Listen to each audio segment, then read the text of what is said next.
Praise the Lord. இன்னைக்கும் உங்களுடன் ஒரு அழகான மோட்டிவேஷன் வேர்ஸோடு நாங்கள் உங்களை சந்திப்பதில் சந்தோஷம் அடைகிறோம். மத்தேயு 22ஆம் அதிகாரம் 14ஆம் வசனம்.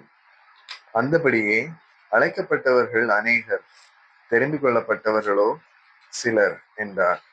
பிரியமானவர்களே, அழைக்கப்பட்டவர்கள் அநேகராக இருந்தாலும் பரலோக ராஜ்யத்துக்கு என்று சொல்லி தெரிந்து கொள்ளப்பட்டவர்கள் வெகு சிலராக தான் இருக்கிறாங்க. இன்றைக்கும் நாமும் அந்த சிலர் என்கிற அதுக்குள்ளாக நாமும் வருவதற்கு நம்ம பிரயாசப்பட வேண்டும்.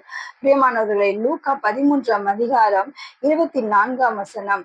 இடுக்கமான வாசல் வழியாய் உட்பிரவேசிக்க பிரயாசப்படுங்கள். அநேகர் உட்பிரவேசிக்க வகை தேடினாலும் அவர்களாலே கூடாமல் போகும் என்று உங்களுக்கு சொல்லுகிறேன்.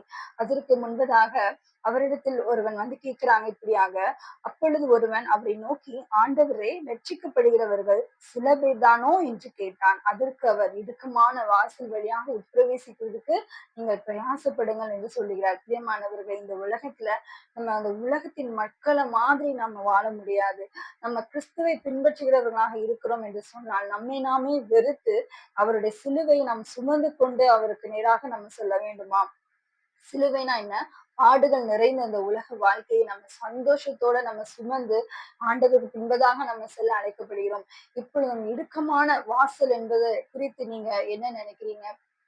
எப்பவுமே நேர்மையான வழியை நடக்கிறது எல்லாருக்குமே ஈஸியான இருக்குது. இந்த காலத்துல எல்லாருமே குறுக்கு பாதை இல்லை எதுல லகுவான ஆதாயத்தை அடைய முடியும் அப்படின்னு நிறைய பேர் நினைக்கிறாங்க. இந்த மாதிரி பட்ட காலத்துல நம்ம இல்ல நல்ல வழியில தான் இருக்கணும், நேர்மையான காரியங்களை செய்யணும், அதே மாதிரி வசனத்துல சொல்லக்கூடிய காரியங்களை நம்ம பின்பற்றணும்னு நினைக்கிறதும் அதே மாதிரிப்பட்ட ஒரு விஷயம் தான்.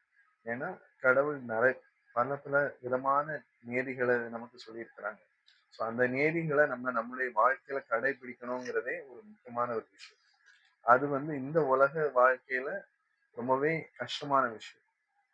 அதுதான் இடுக்கமான பாதை. ஆமா, இப்போ இந்த நேரோ கேட்ல யாரால மற்றும் பயணம் செய்ய முடியும் அப்படின்னு பாத்தீங்கன்னா, உலகத்தின் மக்களை மாதிரி செய்யறதுக்கு விருப்பம் இல்லாம ஆண்டவருடைய வார்த்தையை மாத்திரம் நான் செய்வேன், அவருடைய வார்த்தையின்படி நான் நடப்பேன் அப்படின்னு சொல்லி முடிவு எடுத்தவர்களால மாத்திரம்தான் இந்த இடுக்கமான வாசல் வழியாக பிரவேசிக்க முடியும். ஆனா அதுக்கு அவங்களோட சுய முயற்சினால முடியும் நீங்க நினைக்கிறீங்களா? இல்ல, அது இந்த வாழ்க்கையில நம்ம வாழணும்னா கட்டாயம் நம்மளுடைய சுய முயற்சியெல்லாம் முடியாது. ஏன்னா நம்ம சரீரத்துக்கு அது பலவீனத்தினால அது என்ன பண்ணும், நம்ம இந்த உலகத்துக்கு ஒத்து போகணும், மற்றவங்க செய்யற மாதிரி செய்யலாம், எனத்துக்கு நம்ம மட்டும் தனியா தெரியணும், மற்ற காரியங்களோட சேர்ந்து இருக்கலாம் அப்படிங்கிற ஒரு